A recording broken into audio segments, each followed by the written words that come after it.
Hi, this is Kerby Anderson. You know, each day we take on the tough issues and provide a biblical perspective to them. The topics we cover are wide-ranging: apologetics, theology, prophecy, creation and evolution, intelligent design, marriage, family, child-rearing, the millennial generation, trends in society, politics, economics, business, religious liberty, the Constitution, public policy, foreign policy, military policy, tensions in the Middle East, abortion, homosexuality, pornography, sexual ethics, media, technology, history, and America's godly heritage.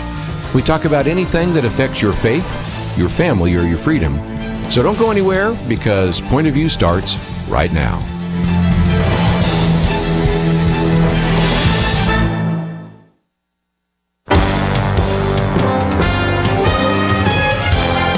Across America, live. This is Point of View.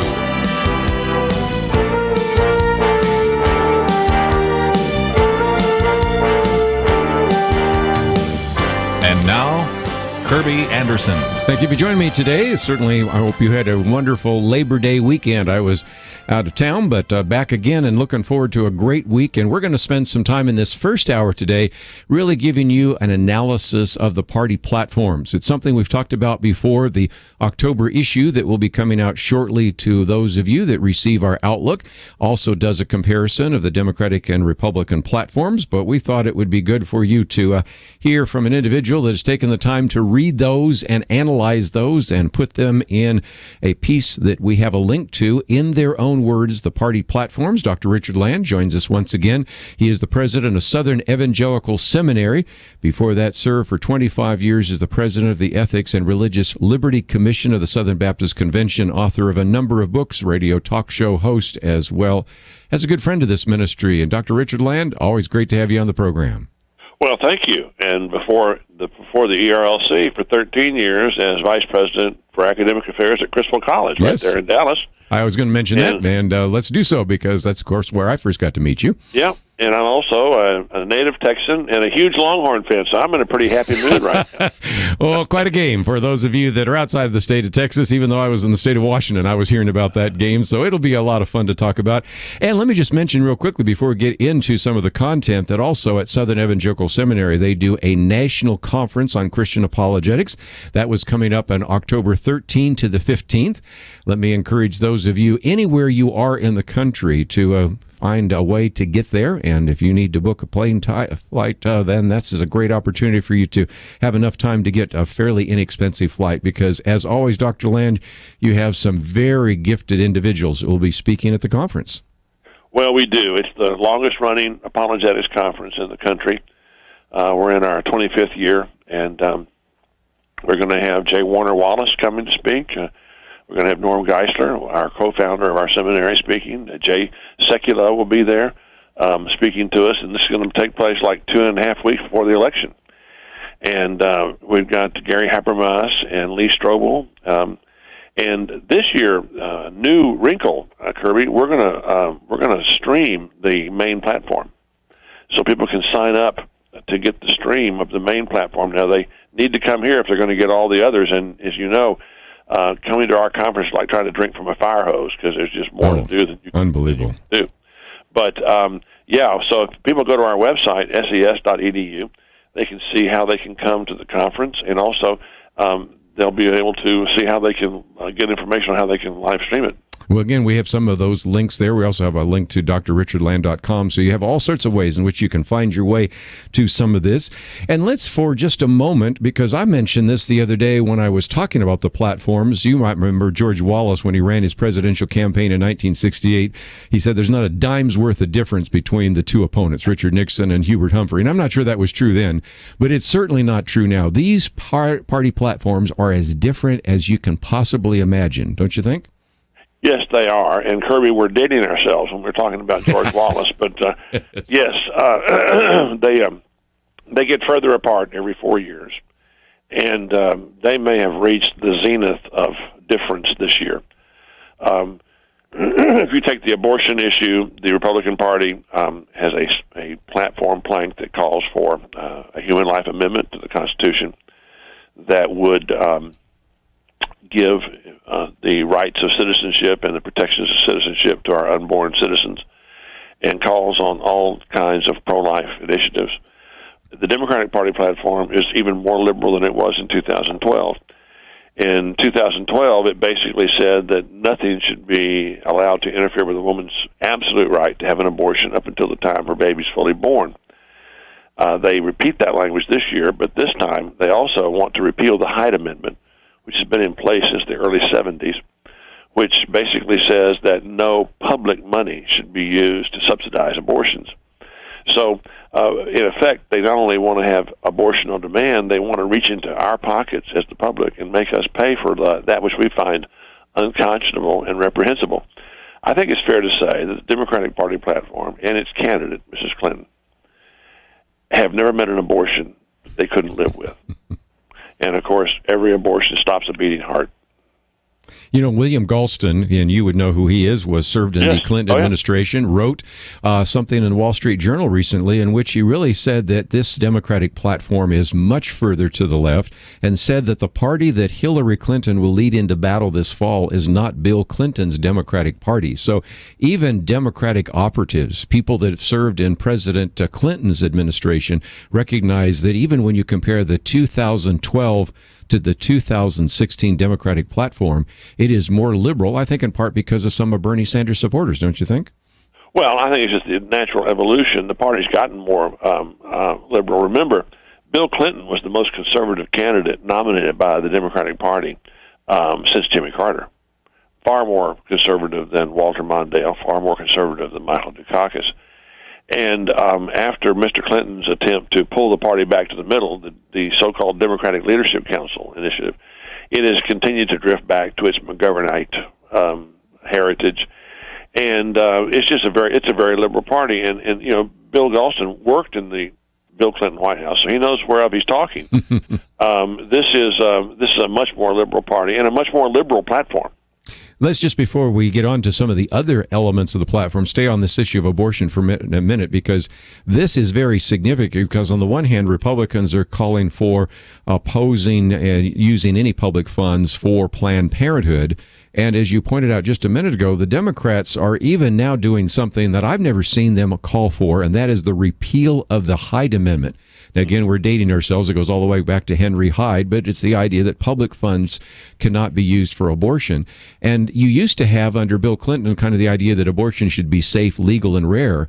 But you have under Hillary Clinton. Kerby, that language was actually in the platform until 2012. They took it out in 2012. But now safe, legal, and rare. They want to completely repeal even the Hyde Amendment. So this is more strident and stronger than it was just a decade ago. This is Planned Parenthood on steroids. So again, just an important issue to put on the table. And by the way, if you would like to know a little bit more about this, we of course have a link to, in their own words, a party platform guide for the informed voter. And we certainly do give you an opportunity to go to this great resource, which is part of Southern Evangelical Seminary. And of course, you can read some of the things that Dr. Land has written about. We've looked just at the issue of abortion. We're going to come back. And what about issues that we talk about on this program, like religious liberty, or the issues of the gay agenda, LGBT issues? What about marriage and family? What about pornography? What are about the stands of these two particular parties on Israel and the federal debt and immigration and foreign policy? There are just a lot of things to cover. We'll do our best to try to give you that overview. And if you'd like to join us, we certainly do encourage your phone calls today, because we're talking about those two platforms, and it's important for you to know what's in them and to know a little bit more about how those platforms come together and how they really articulate the vision that sometimes you don't get when you just see maybe some of these sound bites from some of these candidates. So let's take a break. We are privileged to have with us today Dr. Richard Land, and of course anywhere along the way, if you'd like to join our conversation, 1-800-351-1212. We'll continue our conversation with him and then with you right after this.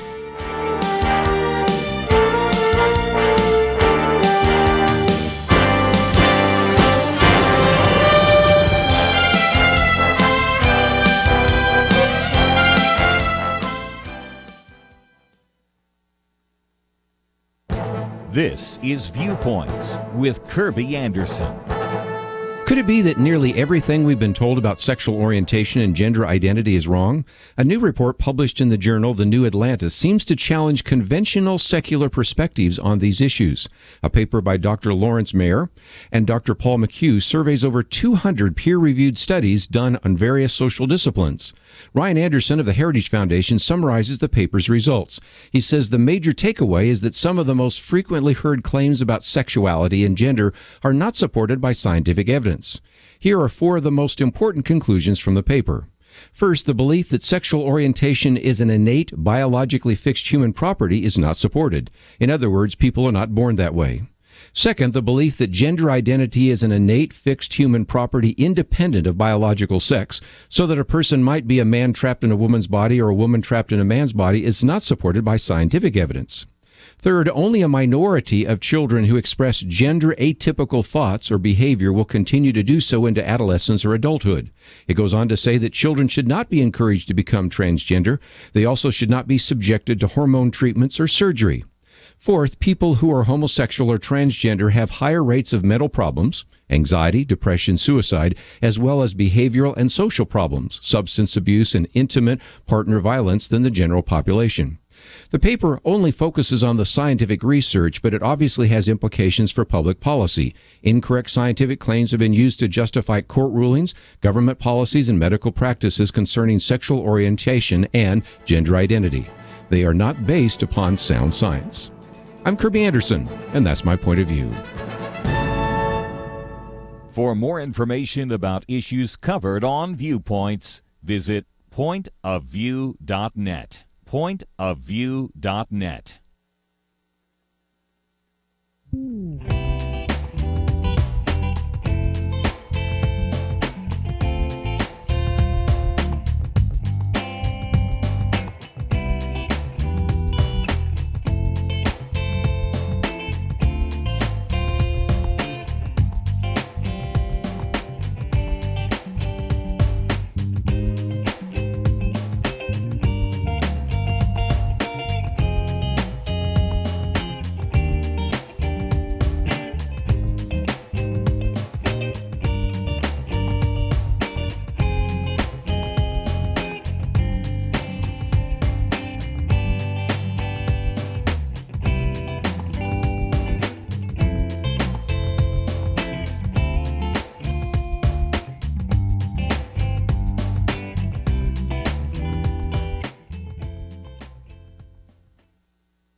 You're listening to Point of View, your listener-supported source for truth. Continue our conversation today with Dr. Richard Land, president of the Southern Evangelical Seminary.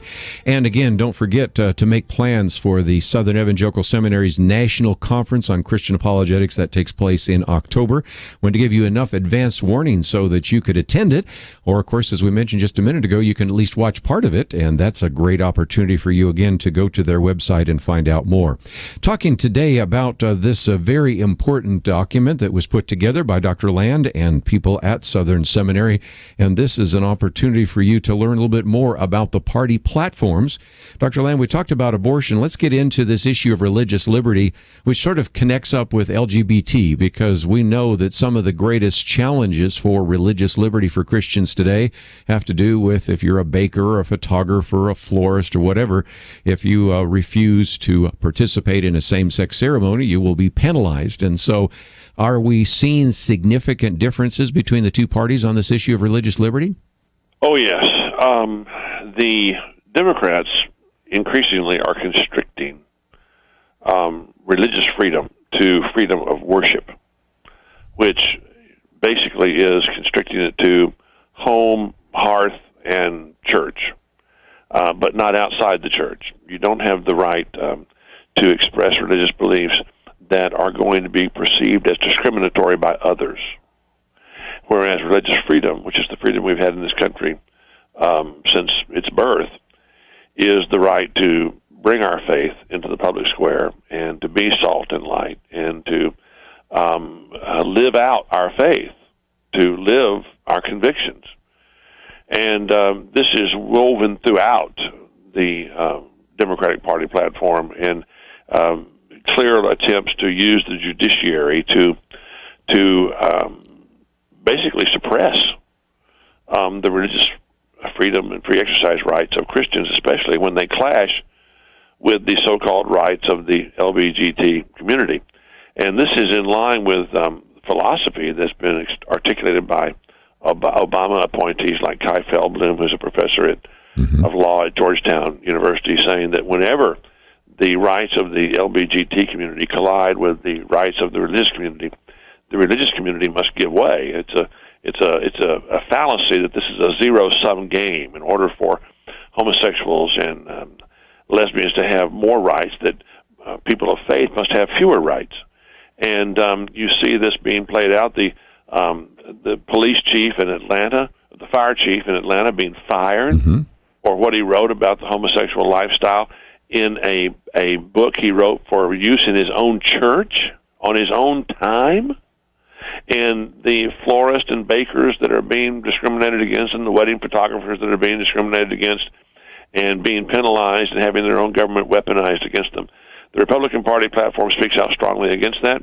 The Democratic Party platform basically endorses it.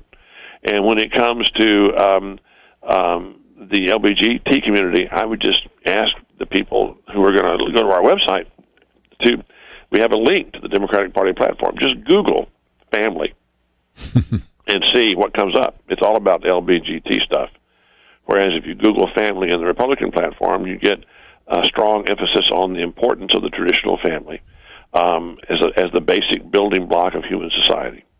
It does seem to me as well that if you look at just the amount of space devoted to it, for example, on the religious liberty issue, the Republican one goes on even in your particular document for quite some time. The one for the Democratic Party is relatively small and actually has a section there on religious minorities, which is a little different, but, still relevant.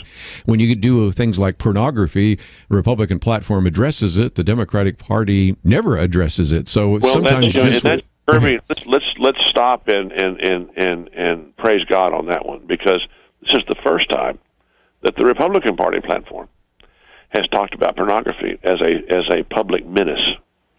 So it does talk about it. The Democratic Party platform doesn't.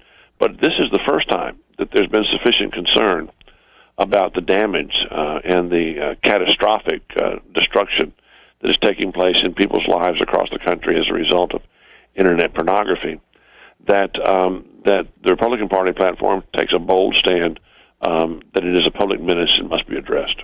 But again, high praise for that particular comment. And again, you can read all of that in your particular document. But it is, I think, striking sometimes when one party addresses something at great length and the other party almost ignores it. You get even a little bit of that with the Second Amendment issues. But back to this issue of marriage and family, I thought that's striking as well, because when you, as you said, do a Google search and find what it says about families, you get what you would consider to be pretty much of a biblical view about families in the Republican platform.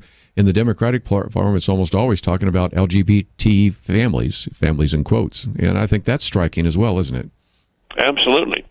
When you read the two platforms, you see two very different and contrasting and conflicting worldviews emerging. If you read one, it's traditional Judeo-Christian morality. The other one is postmodern progressivism. It's very clear. I mean, anybody but a blind man could see it. And I frankly think that this election is the most important election since 1860 and the election of Abraham Lincoln, because the federal judiciary is at the tipping point. Whoever replaces Antonin Scalia will give a majority to either a liberal majority or to a conservative majority. And then, of course, we have the oldest Supreme Court in our history, age-wise. And so we can look and see that if the insurance research is right, we're going to be replacing 2 or 3 Supreme Court justices in the next 4 years. And again, those not only just the Supreme Court justices, but all the federal courts. And there have been all sorts of documents about how when Barack Obama first came into office, you had a majority of the 13 circuit courts that had Republican appointees. Now a majority, of course, have Democratic appointees. And then you look at what's in the administration. And we are talking about possibly a bellwether change that takes place after this election, don't you think? No question. People who study this for a living, political science, will tell you that you cannot change the basic direction of the country in 8 years. You need 12. And one of that is to get a significant enough majority on the courts by presidential appointees. And Reagan was able to change the fundamental direction of the country because he had 12 years. He had his 8, and then he had George H.W. Bush's 4. Barack Obama's had 8. If he gets Hillary Clinton's 4, he have fulfilled his ambition. When he came into office, he said, I don't want to be a president like Clinton. I want to be a president like Reagan. I want to change the basic arc of the country. And if he gets 12 years, he will have done so. We're going to take a break. When we come back, though, I'd love to have you also speak to another aspect of this. We'll continue talking about the platforms, but I know that a while back you wrote a piece, Why I Joined Donald Trump's Evangelical Executive Advisory Board.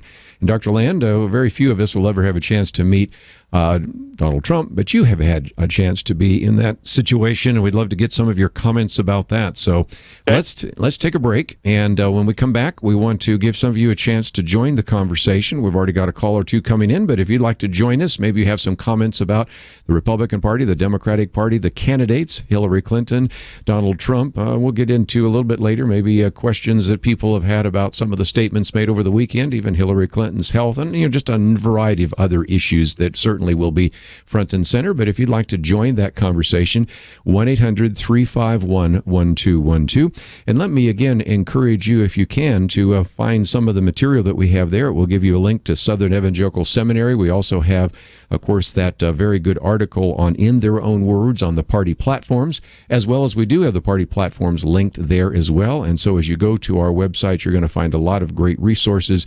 Don't forget, even as we are in this election season, we're providing you with videos. The one that we have up today, Are You Registered?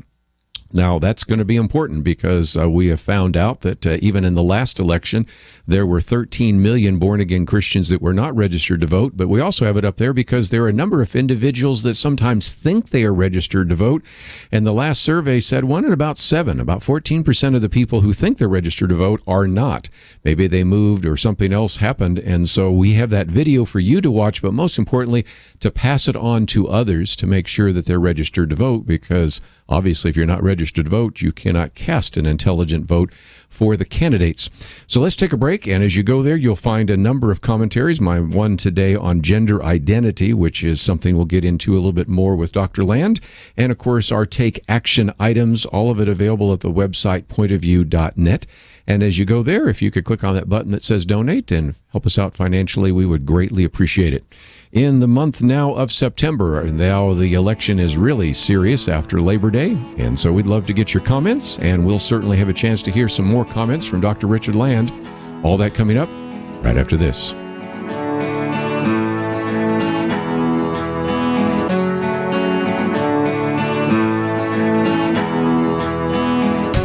Recently, I've been struggling through a case of what I call the cruds. Pretty common thing for most of us, but if you think about it, not a good thing for those who depend on our voice as part of our work. Kind of like someone who writes for a living suffering broken fingers. But we press on. We do the best we can as God provides, right? Well, that's what I'm asking you to do today. Not to feel guilty or stressed about what you can't do, but to step up and do what you can to support the Truth Team at Point of View. We'd love it if everyone could give $100 a month. If even a small percentage did that, we could greatly expand our impact. Or $65 to underwrite a minute each month. But for many, $1 a day, $30 is a stretch. As God provides, do what you can and help us change the future through changing minds and hearts 1 month at a time. Give online at pointofview.net or using the Point of View radio app. Pointofview.net or call 800-347-5151, 800-347-5151. Point of View will continue after this.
You are listening to Point of View. The opinions expressed on Point of View do not necessarily reflect the views of the management or staff of this station.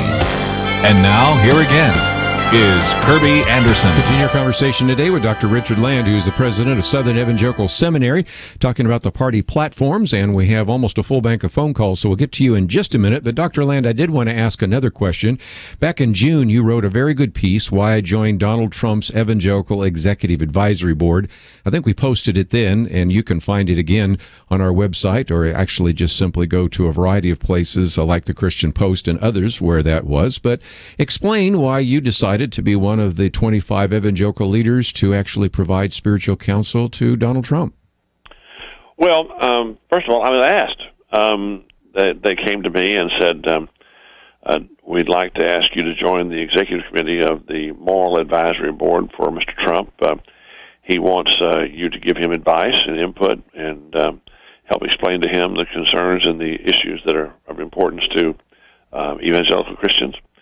And, I can't imagine an evangelical Christian pastor saying no. I mean, if Hillary Clinton asked me that question, I'd say yes, too.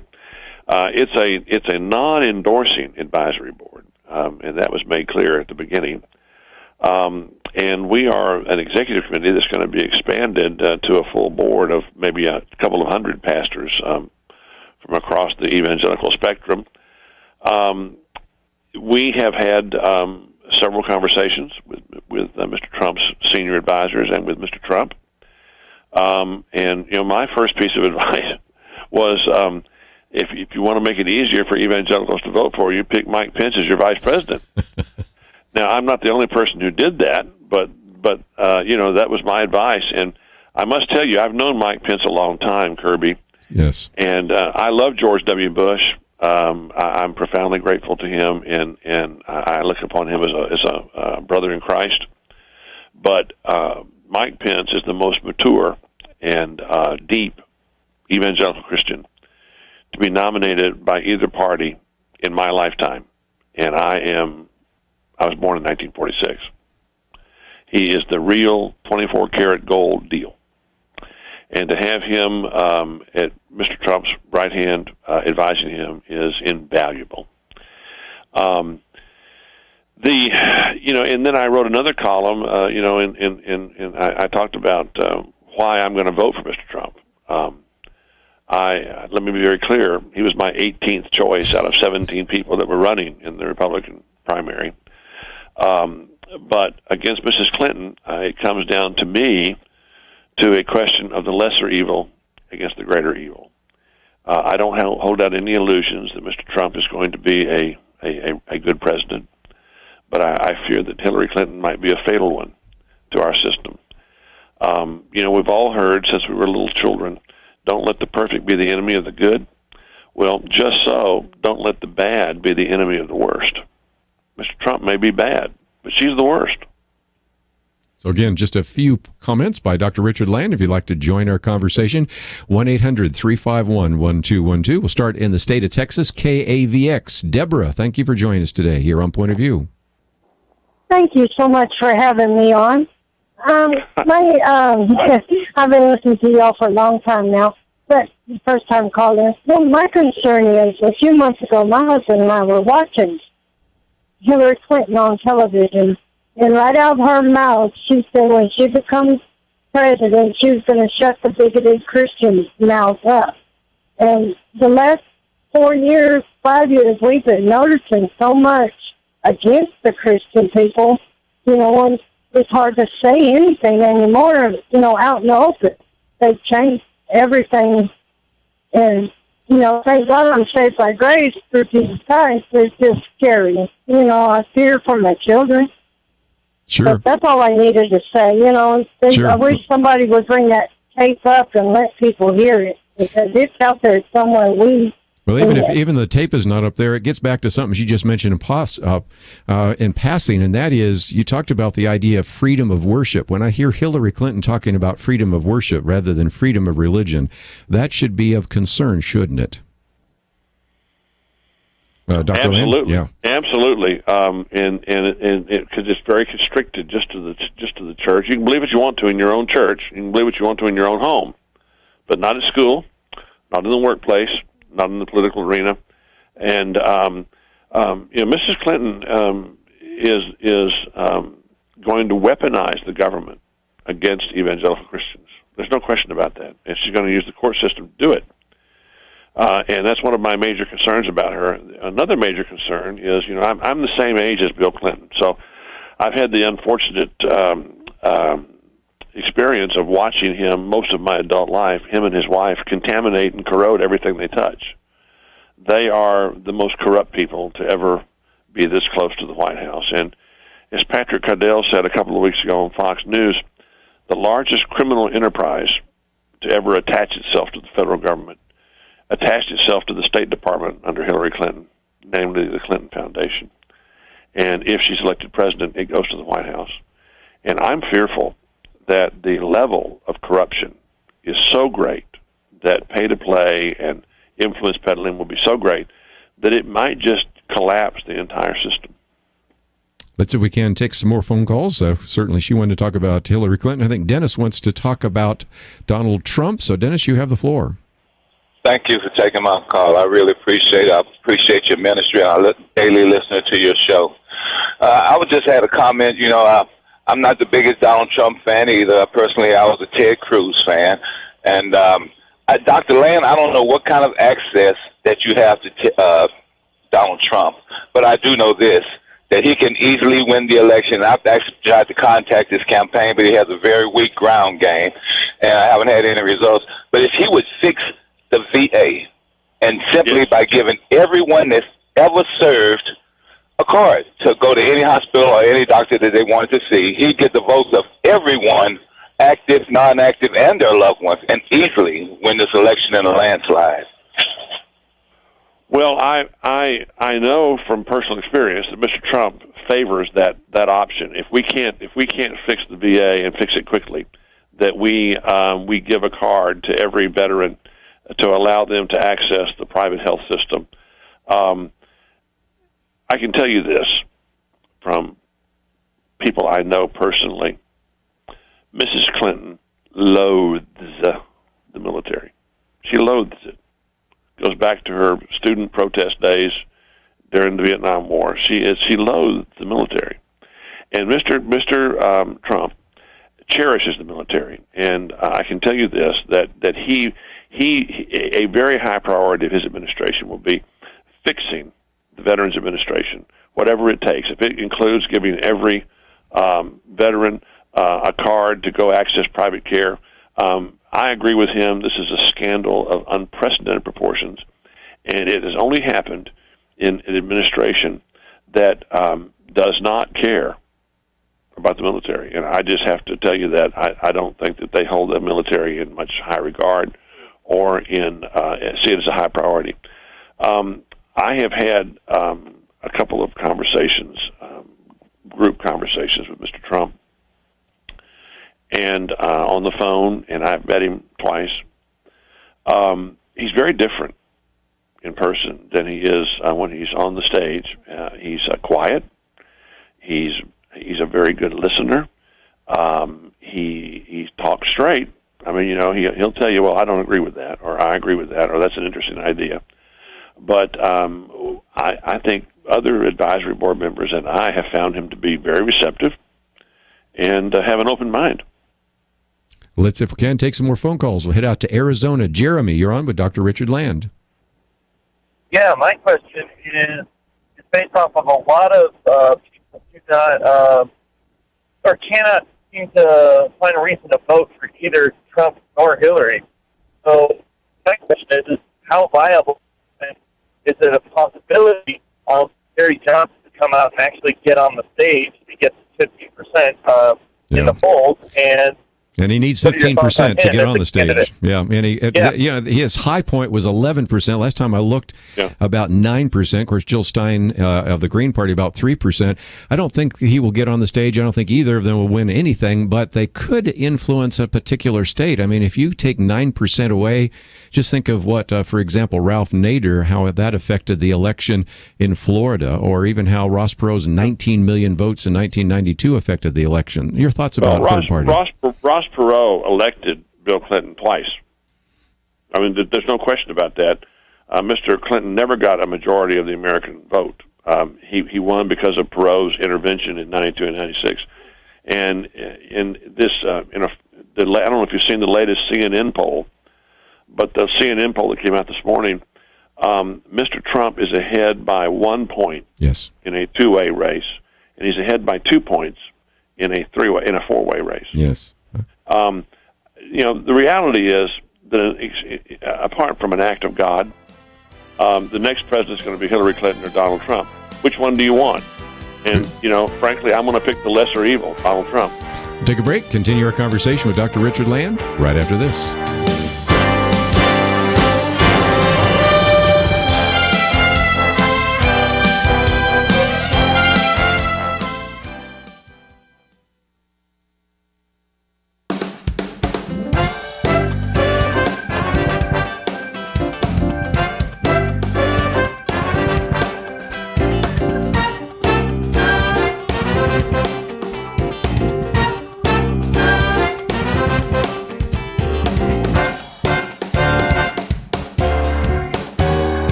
Now, back to Point of View, your listener-supported source for truth. Back for a few more minutes with Dr. Richard Land, president of Southern Evangelical Seminary. And again, we have this article that you can find on their website. We have it on ours as well. In their own words, party platforms. We've been talking about the election, and we'll continue this in the second hour, even though he'll have to go. And we'll get into maybe a little more of the question that was raised by Jeremy about third-party candidates, because I think they could have an impact possibly in a place like Ohio, Pennsylvania, Virginia, New Mexico, Florida. Look at that 2.5% of the vote that Ralph Nader received in Florida. That probably elected George W. Bush over Al Gore. And, of course, we just talked about the 19 million people in 1992 that cast a vote for Ross Perot, which elected Bill Clinton. But let's, if we can, keep the conversation going. Those of you that don't get through in the first hour, we'll have an open line in the second hour for you to ask your question or make a comment. And let's head up to Alaska now. KJNP. Timothy, you're on with Dr. Richard Land. Thank you. I would like to see if you can clarify a point for me, is that in the First Amendment of the Constitution, it says pursuit of happiness and free exercise thereof. Wouldn't no matter who appoints the next slew of Supreme Court justices, wouldn't the Constitution and the pursuit of happiness and free exercise thereof trump the rights of 98 to 99% of the population to accommodate the 1 or 2% of the population in these lifestyles that we're having to encounter and deal with? It seems like I have the free exercise thereof in my religion, just like the Muslims do. But isn't the pursuit of happiness going to trump my trying to promulgate that lifestyle? Sure. What you've done is actually mixed two. Pursuit of happiness is found in the Declaration of Independence. But what about this? The establishment of religion and the free exercise thereof in the First Amendment. When you talked about, of course, a number of individuals that have said whenever there's a conflict, Dr. Land, between gay rights and religious liberty, gay rights wins, religious liberty loses. Yep. And at least that's the philosophy that Hillary Clinton, I think, will bring into office, don't you think? Well, there's no question. Kai Feldblum, who was an Obama appointee and a professor at Georgetown Law School, is just one example of that sentiment. And you find it in court decisions now by Obama appointees and Clinton appointees. And basically, what they're saying is that the free exercise of religion does not give you the right to discriminate.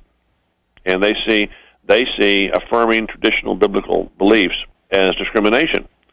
So they want to fine and put out of business a Christian baker who refuses to bake a wedding cake for a gay wedding. They want to put out of business a florist who doesn't want to provide the flower arrangements for a gay wedding.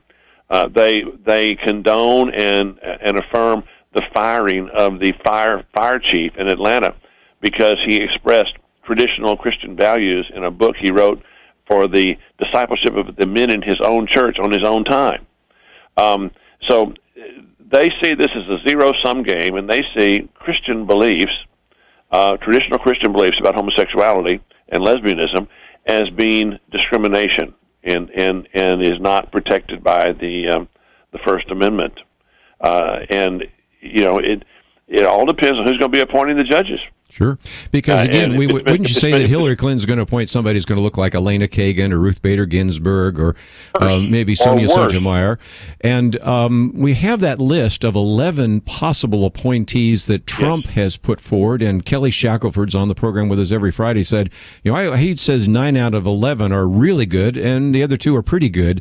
So we have a stark difference between what we know Hillary Clinton's going to do and what we have reason to believe Donald Trump would do. No question about it, and he got that list from the Federalist Society, and Kerby, the Federalist Society, thinks I'm liberal.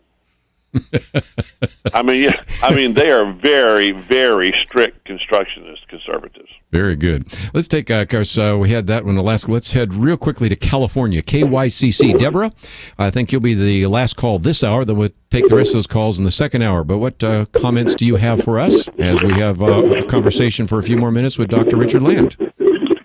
Well, first I'd like to say thank you for having me on the air, and it's a pleasure to speak with both of you.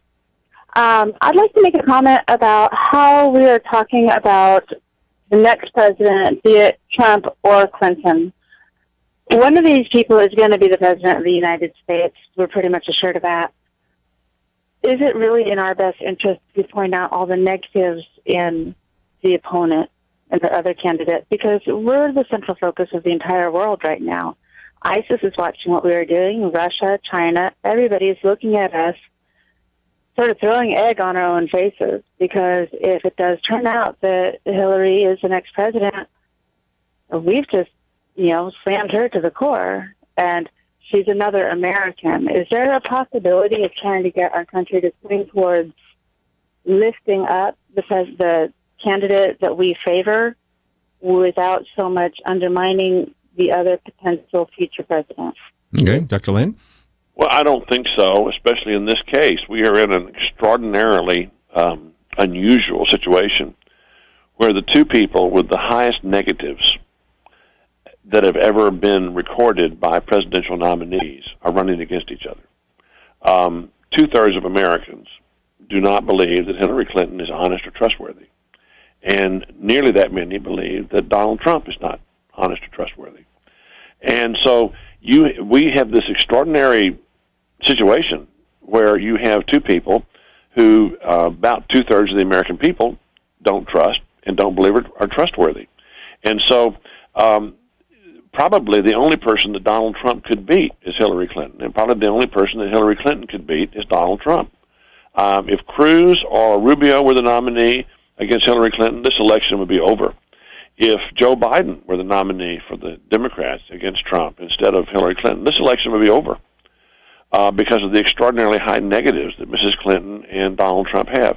But because they're running against each other, you have to, if you're going to make a decision and vote, you have to make a decision on which one is not as bad as the other one.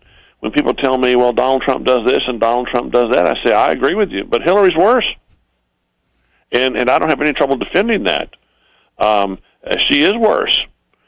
In my opinion, she's the most morally compromised and dangerous nominee for president in the history of our country. So again, just before we ran out of time, I wanted to mention, in case somebody just joined us, that we at the beginning of the program talked about the National Conference on Christian Apologetics, and you can go to ses.edu, which stands for Southern Evangelical Seminary. Dr. Land is the president there, and in October 13th to 15th, just a star-studded cast of speakers, and if you cannot attend, and I would really encourage you to do so, I've been there many times myself, you can actually watch it. So Dr. Lind, if people are interested in getting a seminary degree, knowing more about Southern Evangelical Seminary, they can go to that website, can't they? They can, and it's ses.edu, and just briefly, my son-in-law just finished a 2-year Master of Arts in Apologetics degree from Southern Evangelical Seminary. He worked full-time at a bank, did it at night, online, and the only time he came on campus is when he graduated. So, and now he's going into the PhD program. That's just terrific. A very talented family you have, as you well know. So, Dr. Land, always great to have you on the program. Let's do it again sometime. I'm always willing to do so, Kerby, and happy to do so. And thank you for all that you do for our Lord and His kingdom. Again, this is on our website. You can find it on theirs as well. In their own words, a very good and thorough analysis of the party platforms. And if you have some people saying, well, I don't really know who to vote for, say, well, just look at the platforms. That will help you make up your mind, I think, pretty quickly. And that's why we've covered it. And that's why our October issue coming out shortly deals with the Democratic and Republican platforms as well. When we come back, we're going to take a lot more phone calls. If you'd like to join us, 1-800-351-1212. We'll take a break and come back with your calls right after this.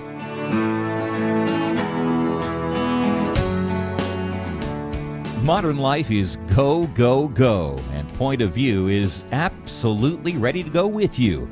I dare say that most of us have access to either a smartphone or a tablet, maybe even a computer that is app-based. There's a new way to keep up with Kerby and the team, the free Point of View radio app. With quick links to listen to the program live, to keep up and share Kerby's meaty and insightful viewpoints, commentaries, read articles on issues we're talking about that impact you and your family. Did you know you can also watch the show? Yes, radio with cameras. You can access that through the app as well. There's a link to our action alerts, how to find us on the radio across the nation, ways to contact us, and so much more. Visit your app store, iTunes or Google Play. Search for the Point of View radio app.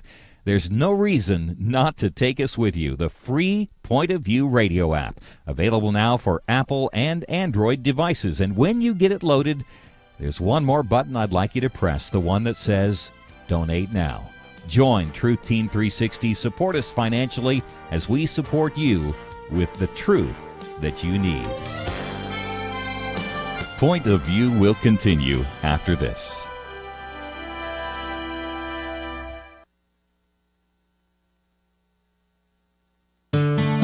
I just thank God for y'all. I listen to you every day, truly. I wanted to thank y'all for everything you do each day to inform Christian families and our community about the things we can do, and just the way you're so informative. I listen to you daily and love you guys and appreciate you so much. God bless you, Kerby, for keeping this show so on track, and for the decades of wonderful help to this nation that Point of View has been. We're all big fans of your work, and we pray that God will just prosper it. As a Christian, over the years that I've followed this program, I am constantly challenged to be on guard and to evaluate what's going on. And if for no other reason, to protect the caliber and the truth of your programming, I need to participate and to back your program financially to ensure that the truth stays out there for people to hear, to view, and to be a part of.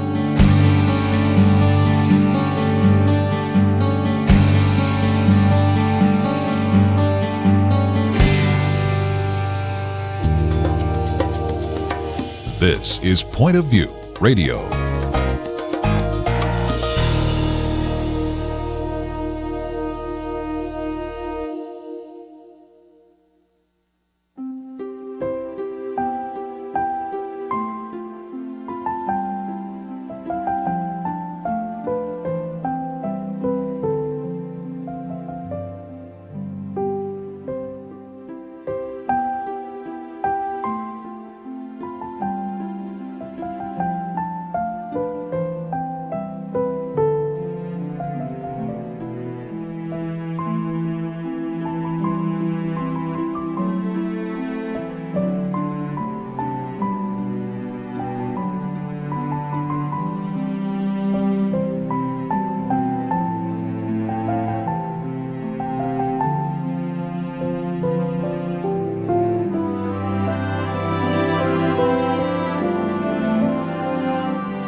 Hi, this is Kerby Anderson. You know, each day we take on the tough issues and provide a biblical perspective to them. The topics we cover are wide-ranging: apologetics, theology, prophecy, creation and evolution, intelligent design, marriage, family, child-rearing, the millennial generation, trends in society, politics, economics, business, religious liberty, the Constitution, public policy, foreign policy, military policy, tensions in the Middle East, abortion, homosexuality, pornography, sexual ethics, media, technology, history, and America's godly heritage.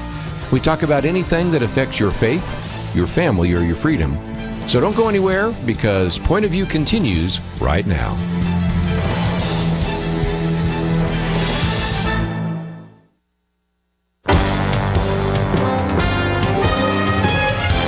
Across America, live.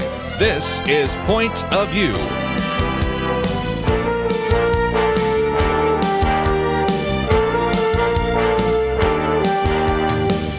And now, Kerby Anderson. Second hour today, if you'd like to join our conversation, 1-800-351-1212. We had Dr. Richard Land with us the first hour comparing the platforms, but we wanted to take some of those leftover phone calls, which will also get us into a few other topics, one of which I can see here is whether or not the election would be rigged or whether or not the various election could be hacked by the Russians, and that's one of the reasons being used right now to justify maybe having federal observers of this election. We'll get into all of that in just a minute, but I thought for just a minute, we might pause to reflect on the fact that Phyllis Schlafly passed away.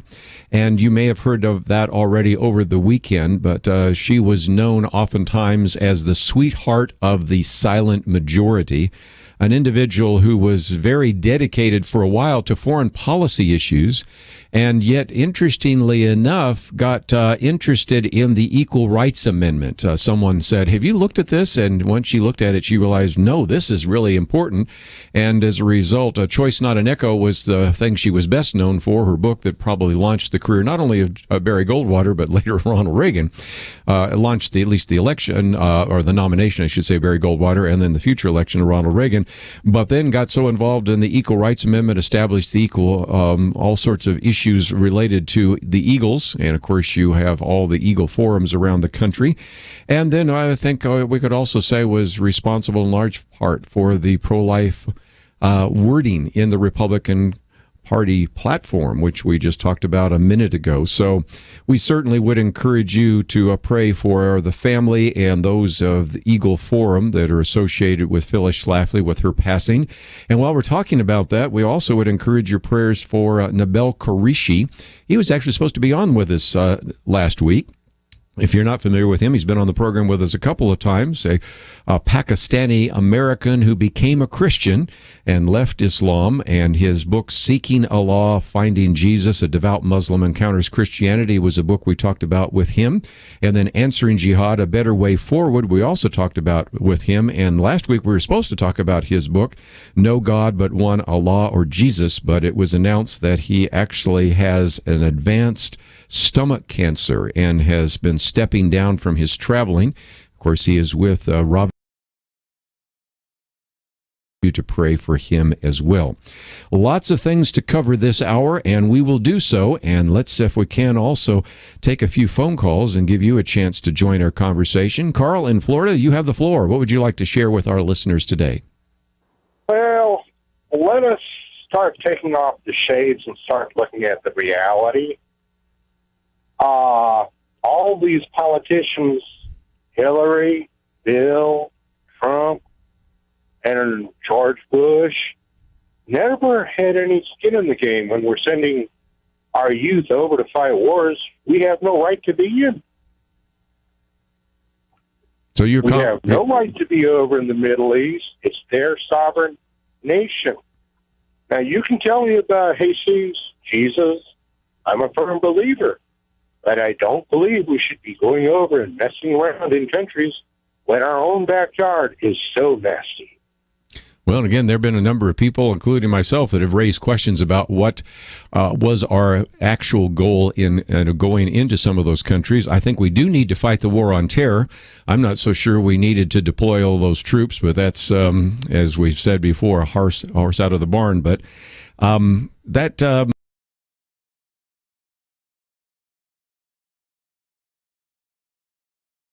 enough, when you look at some of the vice presidential candidates, some of their sons or in some, I guess they're always sons, not daughters. I was going to say sons and daughters actually have served in the military. So it's another good question to put on the table. So I appreciate you doing so. But let's keep the conversation going, because I know some of you have some very important issues that you want to address. So Brandon in Texas, KAVX, what you want to put on the table now? My question is about election legitimacy, and I want to begin by mentioning the 2008 election. I genuinely believe Barack Obama won that election. In 2012, I do not believe in a million years that he legitimately won that election. I'm not going into great detail on that, but fast forward to this current election, I recently came across an article where Rose had reported that Donald Trump is going to win this election by a landslide, but Hillary Clinton has already been selected to be our president. And there are myself and many others who, with varying degrees of skepticism, don't really feel like our election process has any legitimacy anymore. What would you say to myself and others like me who are cynical or just don't really believe that there's, I make the statement when I'm talking to friends that it's not about who gets the most votes. It's about who counts the votes. Who counts the votes, right. And it's interesting, Brandon, because you brought that up in one very interesting series of conversations. There has now been a real concern on the Clinton administration side and the Clinton campaign side, if you will, that this could be an election that is affected by the Russians. And this is what the conversation was with Hillary Clinton in that sort of impromptu press conference. Wasn't really a press conference, but she went to the back of the plane at least to talk to the press until she had a coughing fit. And that was something about whether or not the Russians could tamper with our election. And so this is now, interestingly enough, been used by the Secretary of the Department of Homeland Security, Jay Johnson, to say, well, maybe we might have a cyber attack. And so maybe we need to have federal observers because the election system is a critical infrastructure. All these years when we've had what we called voter irregularities, and we've had Hans Van Spaskowski on here and John Fund and others that have written books about the stealing of elections at the local level. Nobody in the Democratic Party just blinked about it. But when there's even the possibility, which I think is unlikely, but the possibility that the Russians could hack it and allow Trump to win, now all of a sudden everybody's really concerned about it. The issue, Brandon, I think, is this. There have been some very good examples of where at local levels elections have been stolen, and I've written some commentaries about that. The answer to that is that we need to have a much more rigorous kind of evaluation of, first of all, who should be allowed to vote, and then how those votes are counted. And there are some questions that I think need to be answered that aren't being answered in this election. That being said, I think, though, the elections in most cases where you've had an obvious problem have usually been local elections. And don't forget, you are elected in the presidency by the states. So if you are convinced that Barack Obama won because of some kind of election misdoing, you've got to identify which state that was. Was it the state of Florida? Was it the state of Ohio? Was it the state of New Mexico? That's, I think, the difficulty I have with saying that the election is rigged for Hillary Clinton at the national level, because you are ultimately elected by those electors who go to your state capital. In the state of Texas, they go to Austin and cast that vote. And that is done based on basically what has happened within that particular state. And those elections run by so many different people in those counties in the state of Texas, it's hard to come up with a conspiracy where all of them are playing with the numbers. But if you are really in a close election, I could see how that really begins to be a source of some concern, and that's why I would encourage all of you to consider whether or not you'd like to be an election judge and prevent that from happening. Let's take a break. We'll come back with more right after this.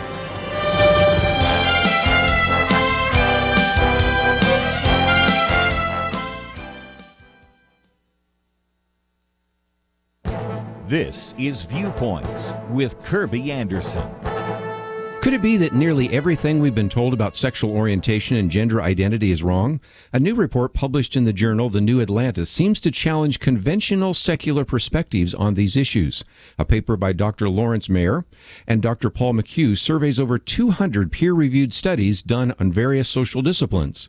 Ryan Anderson of the Heritage Foundation summarizes the paper's results. He says the major takeaway is that some of the most frequently heard claims about sexuality and gender are not supported by scientific evidence. Here are 4 of the most important conclusions from the paper.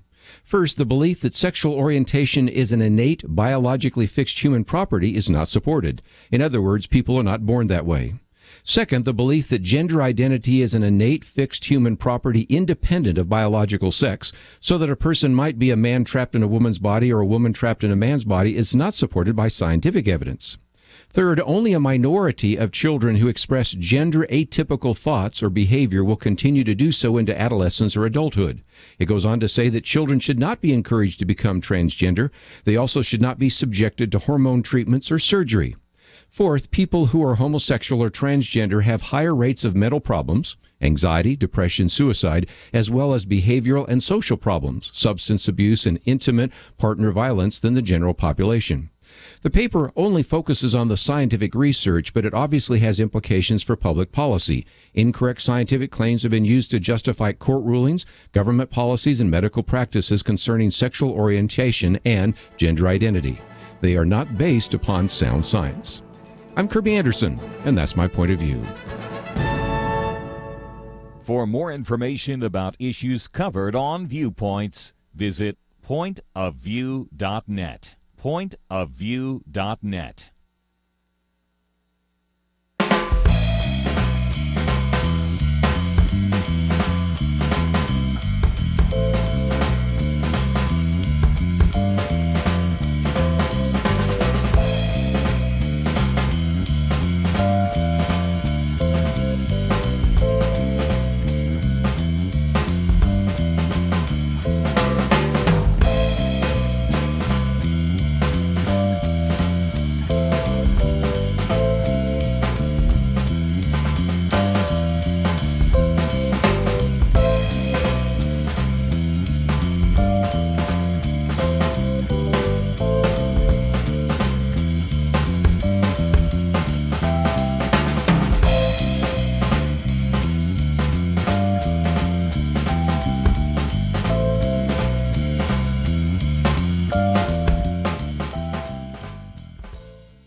You're listening to Point of View, your listener-supported source for truth. You know, Brandon asked a very good question, and we are going to cover that again here on Point of View, so I hope you'll keep listening.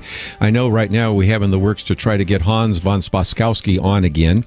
He is an individual that served in the Federal Election Commission, now is with the Heritage Foundation. Of course, I'd love to get John Fund back in, because John Fund has written the book, Stealing Elections, and we do have some examples of that. I'm not disagreeing with that idea.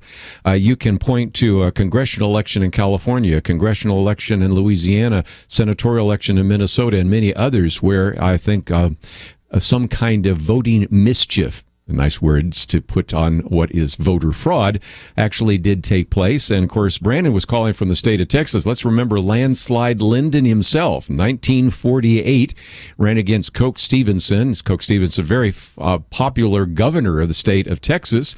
And so when they had finished the election, it looked like Coke Stevens had won, but Duval County had not actually sent in its results. When the results came in, they were all in perfect alphabetical order. And, of course, there are all sorts of stories we've told over the years.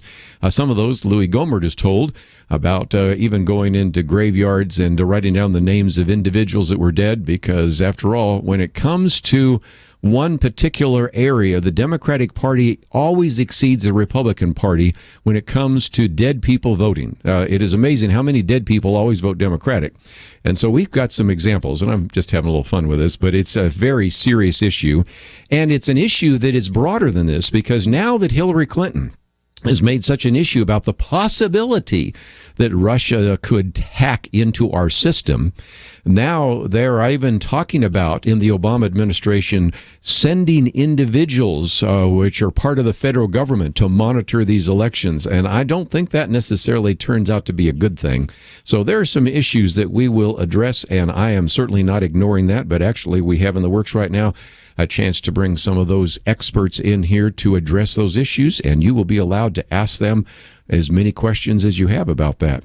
Let's go back to the phones in Texas, KCTA. Susan, thank you for calling today. Hello, yes. I guess I have a kind of a praise report. Out of all these bad things, I got a letter from one of these wonderful groups like First Liberty that you're associated with, who have been following the cases like the bakeries that can't deny making cakes for gay marriages. They also had a case where the Obama administration wanted to restrict the church congregations and determine who they would hire as a pastor or a minister, that they could not discriminate and not have a homosexual minister in their church, that would be discrimination against them. And there was a court case brought, of course, that violates the First Amendment. But the thing I was wanting to report was the court ruled unanimously against that is the true. Obama administration. For now. And again, let's say they did, and that was a case we won for now. Now, let's recognize that 4 of those individuals, if indeed they knew that they had a majority, which Hillary Clinton could put in the office, might change their minds. And so that is something which is a success. It's good to talk about those successes. And as of course, Kelly Shackelford has pointed out, most of his cases don't go to the Supreme Court. They go to the circuit courts, and he's winning 90% of the time. So I don't want people to be discouraged. Don't start looking for a tall building to jump off of here. There are some there's some good news, and I appreciate you bringing that good news. And maybe when Kelly's here Friday, I'll have him explain a little bit more about that case. How about that? That sounds great, but it's a reason to know that it's a blessing that these organizations were raised up, I believe, by the Lord years ago, to help us now. It's just, they're amazing. Well, let's support them, whether it's the Alliance Defending Freedom, whether it's the Center for Law and Justice, whether it's First Liberty. I would support all 3 of them if I were you, because I do. But again, support somebody that's standing for your religious liberty, because we certainly need those organizations. Thank you. Yeah, I just want. Oh, and the other point was that they decided to follow the Constitution, I noticed. What a concept. Boy, slap their forehead, and who would have predicted that one? Well, that's good. Susan, I appreciate it. I want to give a few more people a chance to join our conversation today, so I'm going to just keep moving because we have a full bank of phone calls. I'll try to get to every one of you before the hour's up. Let's go to Arkansas. Eddie, I think you want to tell us a little bit about the history of the Clintons. You've lived there, so what can we learn? I sure would. Lived here since I started in politics. And if I was going to vote, I'd rather vote for a dog. I'll tell you, all they got to do is just get some investigators to go back to Whitewater, just follow them to the White House, the disrespect they are to the office. The president is supposed to be the highest authority here in America. And look what happened in the Oval Office. Just look at their background, and then you go to this present day.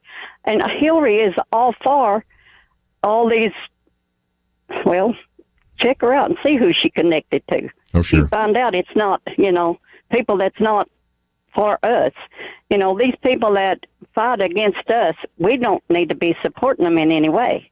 ISIS, Taliban, the terrorist groups, why do we want to support something like that? We've sent millions of dollars to Iran during this last 14 years to a country that hates us. Why do we do that? And let's bring that up for a minute, because I know my next caller wants to talk about Israel, because there is going to be a real difference, and that is there are individuals that serve right now in the administration that are members of the Muslim Brotherhood. And so because of that, how willing do you think this administration would be to go after certain radical Muslim groups? Well, maybe that affects it a little bit.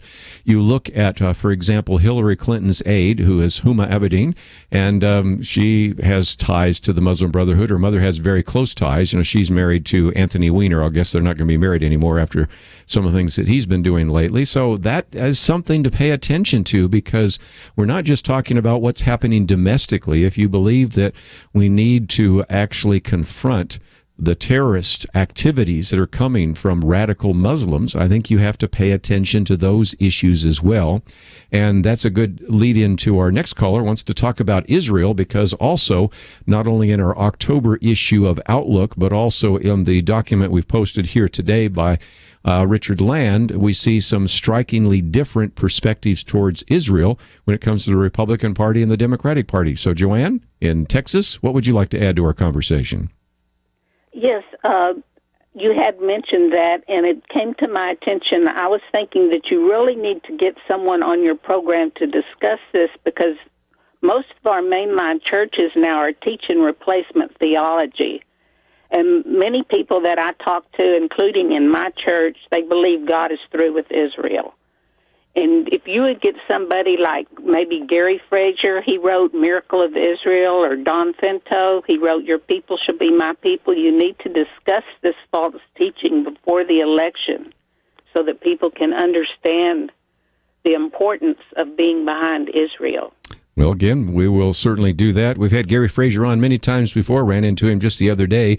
But people, if you would like to know a little bit more about how the two particular platforms address Israel, you might want to go to, again, our website, because we have some links there that will be helpful to you as well.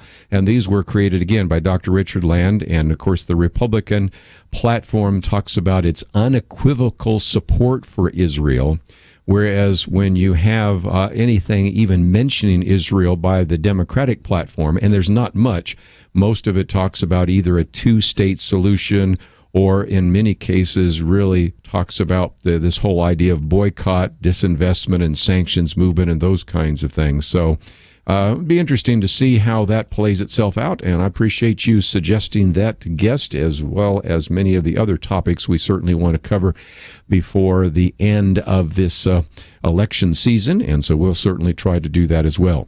Let's take a break, though. Before we go to a break, let me encourage you to go to the website. As I mentioned in the first hour, we were privileged to have with us Dr. Richard Land. I think just did a very good job of analyzing the party platforms, and as we pointed out, very different. And if nothing else, you might say, I'm not real thrilled about either candidate. As we've said before, it's almost like when you had people choosing for a kickball team or a basketball team or a baseball team, you're ending up with the last two, and you're going, I don't want either of them. But it's even worse, because one of them will end up being the captain on your team. And even Dr. Land said, Donald Trump was his 18th choice out of 17 candidates. So that tells you a little bit about his maybe dislike of some of the things that Donald Trump has said and done. But also we recognize what the alternative might be as well. And we can learn a lot about the governing philosophy of the two candidates by looking at the party platforms, which is why our October issue does that, and why we've posted this particular article that is available to you as well online. Take the time to print it out, read it, pass it on to some of your friends. And when we come back, we still got a full bank of phone calls just about, so but we do have an open line or two, so if you'd like to join us, 1-800-351-1212. I'll devote my time to your phone calls, and we'll do that right after this.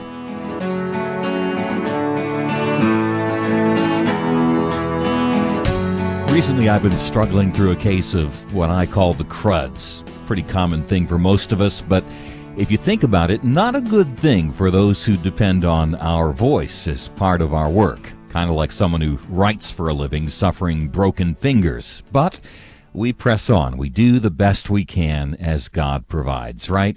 Well, that's what I'm asking you to do today. Not to feel guilty or stressed about what you can't do, but to step up and do what you can to support the Truth Team at Point of View. We'd love it if everyone could give $100 a month. If even a small percentage did that, we could greatly expand our impact. Or $65 to underwrite a minute each month. But for many, $1 a day, $30 is a stretch. As God provides, do what you can and help us change the future through changing minds and hearts 1 month at a time. Give online at pointofview.net or using the Point of View radio app, pointofview.net, or call 800-347-5151, 800-347-5151. Point of View will continue after this.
You are listening to Point of View.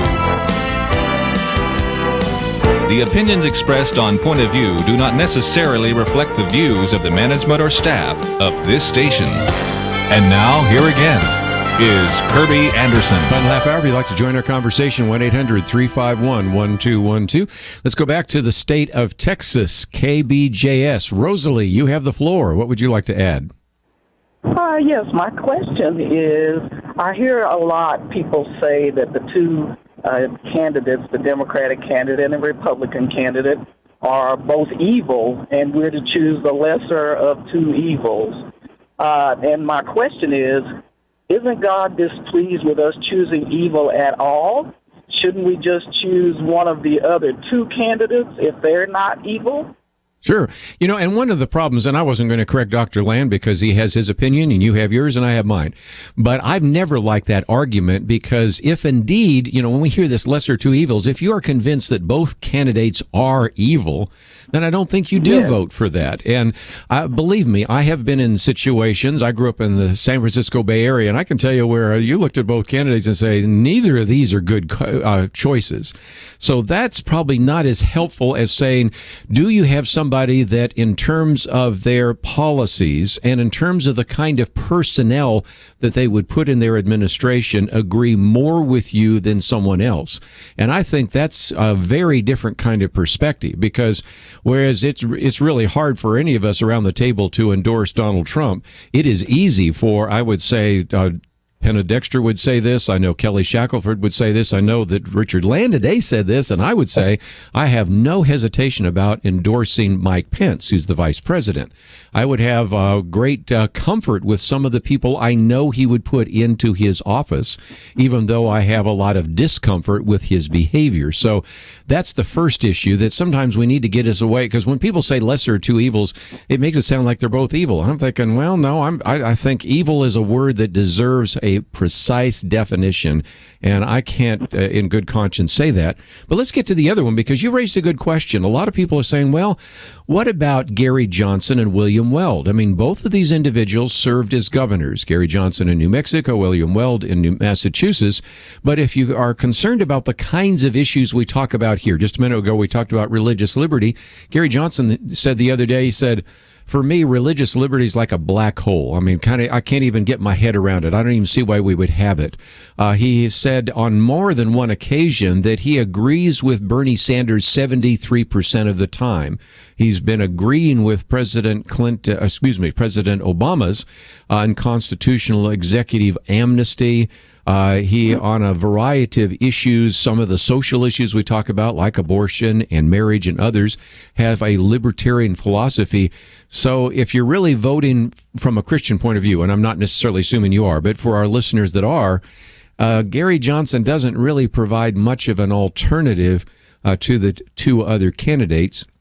Jill Stein, who is the Green Party candidate, provides even less. So I'm trying to answer both aspects of your question, but you are free to ask a follow-up if you want.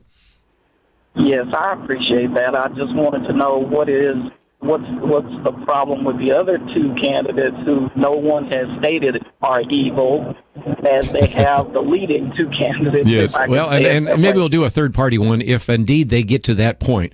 Part of the reason I didn't, and we talked about this earlier, interestingly enough, with one of our callers, was, I think it was Jeremy, that you have to have 15%. Ross Perot in 1992 and then again 1996 was able to be on the debate stage and recognize, was it 3 weeks from today? I guess it is. We have that very important first debate taking place. Actually, from yesterday, she would say. But nevertheless, those individuals are not going to be on the stage unless they receive about 15% of the popular polling, and they aren't. Gary Johnson, at one time, was about 11%. Now I think he's down to 9%. Jill Stein stayed about 3%. So first of all, they are not going to be on the debate stage. Number two, they are not going to be elected president of the United States. But number three, and most importantly, as I've said on this program many times before, they, interestingly enough, will probably influence the election. Just think about the number of people in New Mexico that might vote for Gary Johnson because, after all, he was their governor. Now, I may get some calls in a minute from New Mexico say, no, I've had him as governor, I don't want him again. But I'm just saying, even if you get 2 or 3%, sometimes that could be the difference in tipping the battle in one way or the other. the assumption usually is libertarians usually pull from the conservatives.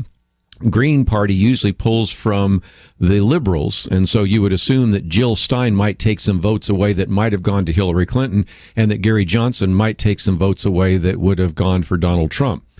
As it turns out, so far, it has hurt Hillary Clinton more than Donald Trump, and a good illustration of that is the one that Richard Land just mentioned a few minutes ago. The CNN poll shows at the moment, if you believe these polls, and again, take these polls with a grain of salt, Donald Trump is ahead by 1% in a two-person race, but he's ahead by 2% in a four-person race.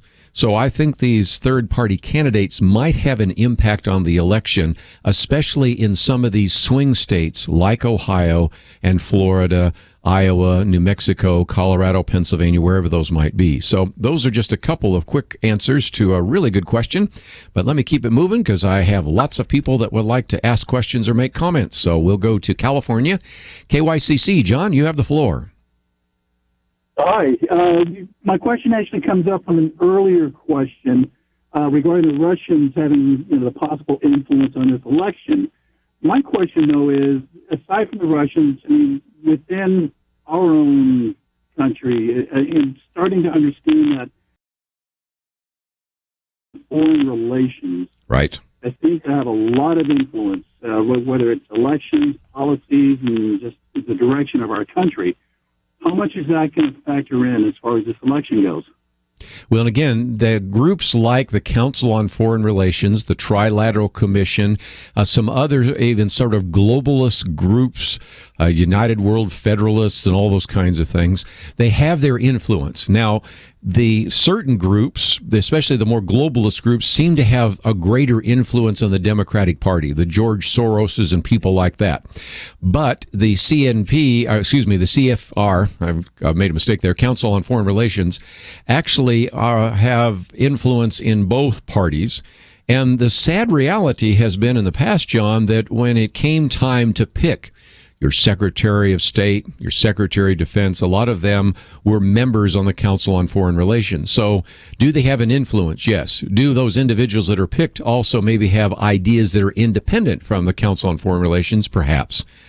This is something else because I don't know how much of an outsider Donald Trump will be. He ran as an outsider candidate, but then when it comes time to pick who would be his Secretary of State, to pick who would be his Defense Department secretary, who would be his Secretary of Homeland Security, is he going to pick those same kinds of people that are picked by George W. Bush, George Herbert Walker Bush, Bill Clinton, Barack Obama, or would he pick something different? And my guess is probably he would still go to that same well, but we'll see. And it's an interesting question to ask, and I wish I had a better answer for it. Maybe we can get a guest in here between now and November to help us understand a little bit more about it. So I appreciate you putting it on the table today. Awesome. Thank you. I appreciate your call. Had a little trouble with that call, but I think you heard what we had to talk about there. And we'll head now, just before we take a break, to North Carolina on the Good News Network. Rita, I think you have a question for us today. Yeah, I don't understand how this president has broken so many of our laws, and yet no one has impeached him. And I think there are a couple of reasons for that. Number one, because this is the first black president, I think there has been a real hesitancy on the part of many individuals, especially in the Republican leadership, to call for impeachment, to call for censure or whatever might happen. So that's been one issue.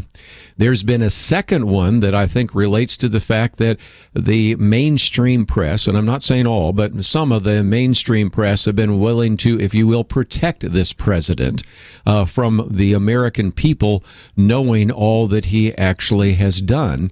and recognizing how much of what he has done is unconstitutional. And so it would be a lot easier for those in Congress to grow a backbone if there were people, pounding at their doors, making phone calls, sending emails saying, wait a minute, why aren't you doing something about this unconstitutional act that the president has actually been able to do? And so that's, I think, another aspect of that. And this is, if nothing else, probably a very good commercial, if you will, for why I think you need to listen to Point of View, because some of those things that never get covered by ABC, NBC, CBS, sometimes not even covered by MSNBC or even by CNN, we do try to cover them here at Point of View. And if you just look over our last 13 phone calls, you can look at, we are really talking about a lot of different issues.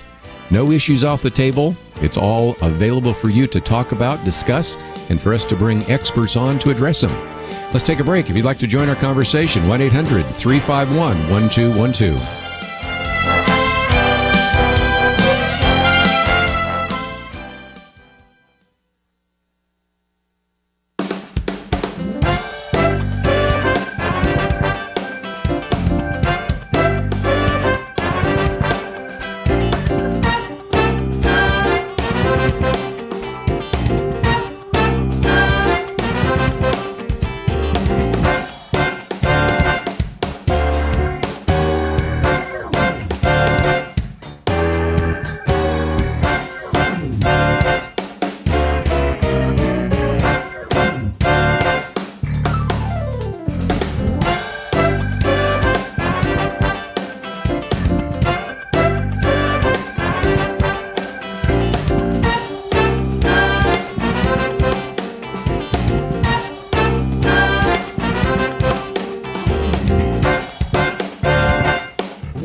Now, back to Point of View, your listener-supported source for truth. After a few more minutes, I recognize we may have more calls than we'll be able to get to today, but if you want to call back, if I don't get to you, we'll certainly give you an opportunity to go to the front of the line tomorrow, because we're going to have an open line and get into some more issues as well.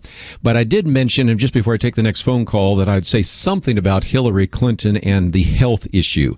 I don't think that should be your number one issue. I don't think it should be your number two issue, your number three issue, but somewhere along the line, it's worth considering. because Hillary Clinton made her health relevant. And that's the piece by David French. Maybe I'll even post it tomorrow on our website, because he said there are really two things you cannot write about and talk about if you're to be taken seriously. One is you cannot say that Hillary violated criminal law and belongs in jail. After all, he says, when it has been part of an acceptable political discourse to call for the indictment of a major party nominee of the presidency. He says the other thing that you can't talk about is Hillary's health. He says that's like conspiracy theory wackos looking at the coughing videos as if they're the Zapruder film. Well, the point is, he said, let's establish some basic understandings. I don't think that the health of every 68-year-old is automatically suspect, but Hillary Clinton made it part of her issue when she testified about these issues of the emails. Because remember, in his testimony to the FBI, the Federal Bureau of Investigation, the FBI, interviewed her for more than 3 hours, and during the course of that testimony, she cited more than 36 times that she could not recall. Okay, let's live in the world of the Clintons. They always had selective memory and amnesia when it came to criminal investigations. And we talked about this before, whether it's Whitewater, whether it was the travel gate, and all the things that preceded this. But you go back to the FBI and they point out that in the December of 2012, Hillary Clinton suffered a concussion. I'm now quoting from the FBI files. Hillary Clinton suffered a concussion and then around the new year had a blood clot. Based on her doctor's advice, she could only work at the State Department for a few hours a day and could not recall every briefing she received. Okay, so we have that in the official testimony. And so I think, sometimes become a little bit disturbed when we see that on numerous occasions, Hillary Clinton has had a coughing fit. We had a press conference, in quotes, really wasn't a press conference, but she walked to the back of her campaign plane, and talked to some of the reporters, and then had such a bad coughing fit she had to leave. Then you got the pictures where sometimes she even looks like maybe she's having a seizure. And I think somewhere along the line, that's a question that even the mainstream media have to say, we need to address this, or else they're going to look like big hypocrites. Because after President Reagan stepped down, after he'd served 8 years, 6 years later, after he actually left office, he was diagnosed, or had at least at that point announced that he had Alzheimer's. And the first question all the press was asking was, well, isn't it possible that he had those symptoms when he was in the White House? So if those questions were legitimate about a sitting president who later was diagnosed with Alzheimer's, is it not at least legitimate to ask those questions of a candidate 68 years of age, and by the time this rolls around, she'll be in her 70s while she's in office if she's elected? Well, that's something to think about. And so those are some very important issues to address, and I thought I would put that one on the table, and we can talk more about that tomorrow. But let's pick up a few more phone calls before we run out of time. South Carolina, WLPE. Karen, thank you for joining us today. Hi, Kerby. God bless you and all you're doing. Thank you. What would you like to say? Well, I was listening to an interview with Avi Lipton this morning. He's from America, born in America, but he's lived in Israel for 40 years. Mm-hmm.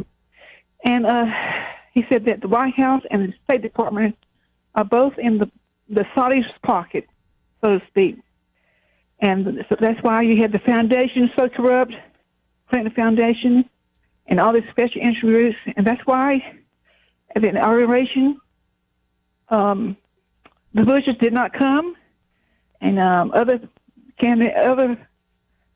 officials did not support, because all the money that's involved with these Saudis, the oil money. Sure. So, and let me just mention that we've had Avi Lipcom on. And matter of fact, next time he's here in the Dallas area, I'm going to try to find out if he's going to come to the United States between now and the election. I'll have him sit in studio, and you can ask him any question and give him a chance to really make some of his comments, because he brings a lot to the table. Number one, of course, is he has been in Israel, and he was the one that was trying to establish, and I think will eventually be successful in establishing that Judeo-Christian party that will be part of the Knesset. Then his sweet wife, wife is also very good, although she's now kind of retired, but still has spent a fair amount of time since she, of course, understands Arabic to actually translate some of the things that are being said by these individuals. And so he has been a great resource for us. And I think it's a good example of somebody that we have called upon all these years at Point of View. Matter of fact, he said the first radio interview I ever did was here on Point of View with Marlon Maddox, and we've had a chance to get to know him over the years. And if he's in town, we'll see if we can talk with him. If not, we'll see if we can get him by phone. Let me head up to Alaska again, KJNP. And Patty, thank you for joining us today. Yes, my question is, will our votes from Alaska actually count? Since usually in this election, they no longer count because the election's already been decided because of the percentage points and et cetera. Well, first of all, let's recognize that even if you win the popular vote, you have to win the electoral vote. So even if it looks like Hillary Clinton's ahead in terms of the actual votes, those could be a lot of votes that came out of New York and California, which already are going to vote for. You live in the state of Alaska, and those 3 electoral votes might be very important. So the first point is to recognize that you are not electing an individual on the basis of the popular vote. You're electing that individual on the basis of the electoral vote. So your votes will count as much in Alaska with those 3 electoral votes as they would, for example, in Delaware that has 3 electoral votes, or Wyoming, which has 3 electoral votes. So I think it's important for you to vote, even though it kind of sometimes seems demoralizing because you see on the screen that they've already declared a winner. First of all, you shouldn't be worried about that. You should vote your conscience, whether or not that candidate's going to win. You should vote the way you feel the Lord has directed you. So I appreciate that, and I apologize for anybody that was not able to get through. You know what? There's always tomorrow. And again, if you were not with us in the first hour, we did make available this party platform analysis that Richard Land has done, a very good resource, and it would be a good companion piece with the Outlook magazine that's going out right now that has a complete analysis of the Democratic and Republican platforms. If you say, I'd like to read them for myself, we have those links on the website as well, pointofview.net. And Richard Land also, of course, mentioned that very important national conference on Christian apologetics taking place in October. So if you'd like to go to Charlotte, North Carolina, and have a chance to hear from many of the individuals that we speak with and talk with on a regular basis, that is the case. And the good news is this year you can actually watch it. So if you have a computer, you can at least see the general sessions, even if you can't see all the breakout sessions. So those are great resources for you. I would encourage you also to go to the website today and look at my commentary on gender identity. We didn't have a chance to get into it too much today. We'll do some more tomorrow, and I really I'm giving you a homework assignment. Take the time to read it. We'll only take you a few minutes, maybe not even that long. And it's something that is sort of changing the whole debate about the LGBT community. Of course, this particular report that has come out on gender identity has been very controversial, so we'll get more into that tomorrow, but did want you to see that commentary. And my commentary tomorrow is about taking Granny's guns away, so we'll get into some of that as well. So all of it available at the website, pointofview.net. If you value what we talk about here, you might click on that donate button. Most importantly, I want to thank everybody that made this program possible. That's Andrew, Catherine, and Shamila. We'll see you back here tomorrow.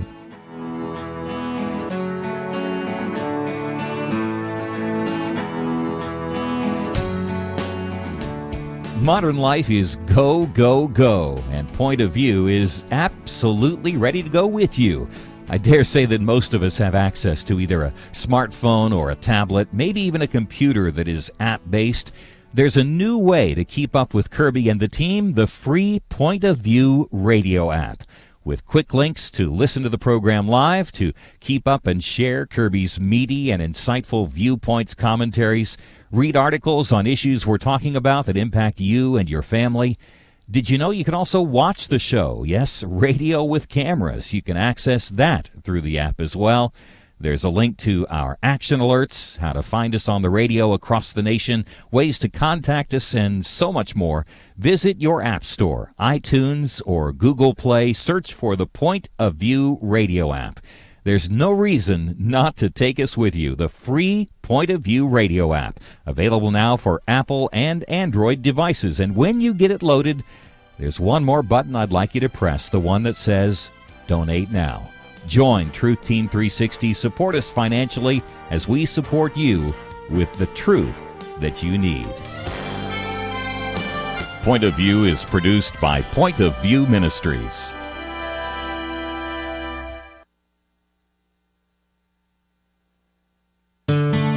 I just thank God for y'all. I listen to you every day, truly. I wanted to thank y'all for everything you do each day to inform Christian families and our community about the things we can do, and just the way you're so informative. I listen to you daily and love you guys and appreciate you so much.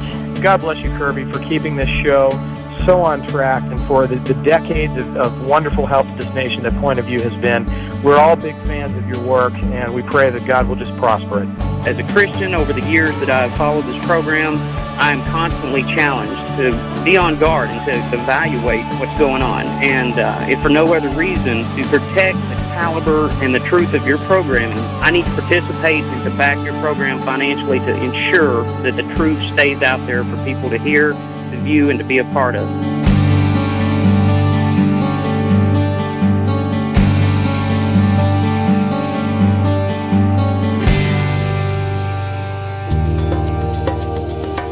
This is Point of View Radio.